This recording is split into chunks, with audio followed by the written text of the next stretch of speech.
প্রিয় বন্ধুরা, সবাই কেমন আছেন? আশা করি ভালো আছেন।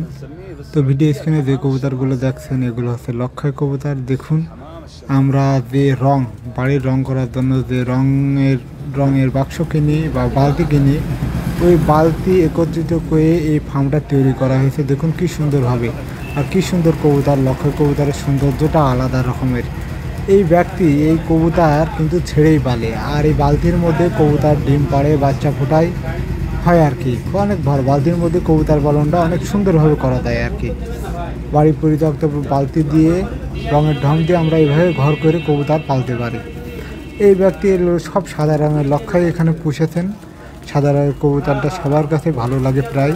অবশ্যই লক্ষা কবুতর আমরা যারা ফেন্সি পালক কাছে দেশে বেশিরভাগ লোক সব বদ্ধভাবে খাঁচায় আটকে পারে, কিন্তু এই ব্যক্তি চারপাশের দেয়ালের মধ্যে অবশ্য এখানে বোধহয় কোনো কুকুর বিড়াল এসব আসতে পারে না, যার কারণে এই লক্ষ্য কবুতরগুলো সে ছেড়ে পালতে পারে। এই কবুতর খুব বেশি উঠতে পারে না, যার কারণে কুকুর বিড়াল থেকে এই কবুতরগুলো সাবধানতার সাথে রাখতে হয়।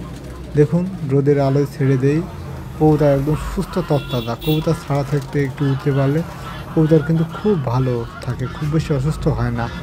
আর মাঝে মধ্যে একটু ওষুধ পানি কিংবা ডোজ করা দিলে কবুতর খুব সুন্দর, কী সুন্দর কবুতর। দেখুন, সমস্ত ভিডিও দূরে পাশে থাকুন। ভিডিওটি ভালো লাগলে অবশ্যই একটা লাইক, একটা কমেন্ট এবং একটা শেয়ার করতে ভুলেন না।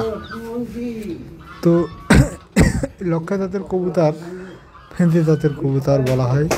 এই ফার্মটা অবশ্য আরব আমিরাতে।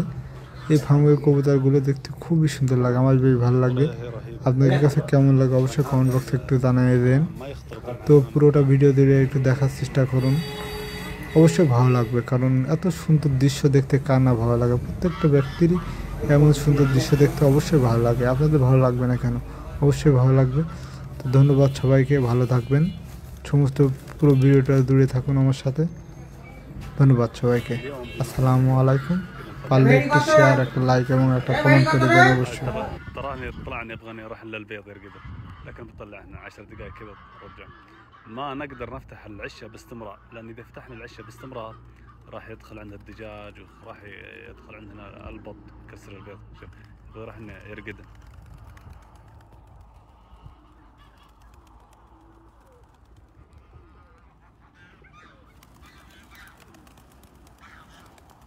افتح له، ما اقدر اتاخر على البيض حتى يرقده ما يخرب البيض.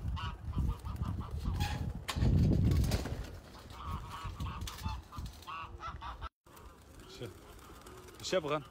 يبغن البيض، يبغن فراخ. شوفين، شوف ما عنده.